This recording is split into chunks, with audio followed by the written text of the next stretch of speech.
സാമൂഹ്യ മാധ്യമങ്ങളിൽ കെ ശൈലജ ടീച്ചറെ അപമാനിക്കുന്നതിനെതിരെ വടകര ഇടതുപക്ഷ ജനാധിപത്യ മുന്നണി തെരഞ്ഞെടുപ്പ് committee secretary Panoli Valsan, chief election commissioner DGP തുടങ്ങിയവർക്ക് പരാതി നൽകി. കോൺഗ്രസ് നേതാക്കളുടെ സമ്മതത്തോടെ നടക്കുന്ന സമൂഹമാധ്യമങ്ങളിലെ ആക്രമണം നീചവും നികൃഷ്ടവുമാണെന്ന് CPM ജില്ലാ സെക്രട്ടറി P. മോഹനൻ മാസ്റ്റർ പറഞ്ഞു.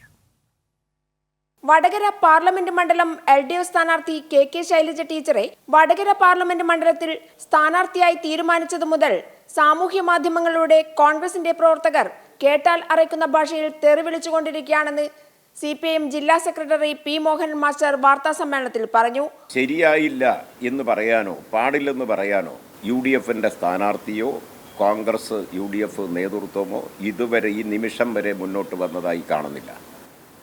അപ്പോൾ സ്വാഭാവികമായും ഇടതുപക്ഷ ജനാധിപത്യ മുന്നണി ന്യായമായും ഞങ്ങൾ അനുമാനിക്കുന്നതും ഞങ്ങൾ ആക്ഷേപിക്കുന്നതും ഇത് UDF സ്ഥാനാർത്ഥിയുടെ അറിവോടും സമ്മതത്തോടും കൂടി അദ്ദേഹത്തിൻ്റെ പിന്തുണയോടുകൂടിയാണ് ഇതെല്ലാം നടക്കുന്നത് എന്ന് തന്നെയാണ്. ഒരു സ്ത്രീ എന്ന പരിഗണന പോലും നൽകാതെ അങ്ങേയറ്റം വൃത്തികെട്ട രീതിയിലുള്ള കമന്റുകളും മെസ്സേജുകളും, അതിനു പുറമെ കെ ശൈലജ ടീച്ചറെയും മുഖ്യമന്ത്രിയെയും വ്യക്തിപരമായി അപമാനിച്ചുകൊണ്ട് ലൈംഗിക ചുവയുള്ള മോർഫ് ചെയ്ത ചിത്രങ്ങളും സോഷ്യൽ മീഡിയയിലൂടെ പ്രചരിപ്പിക്കുകയാണ്. ഇത് അങ്ങേയറ്റത്തെ അധാർമികവും അതുപോലെ തന്നെ നിയമവിരുദ്ധവുമാണ്. അത്തരം നീക്കങ്ങൾക്കെതിരായി ശക്തമായ നിയമ നടപടി സ്വീകരിക്കണം എന്നാണ് ഇടതുപക്ഷ ജനാധിപത്യ മുന്നണി തീരുമാനിച്ചിട്ടുള്ളത്.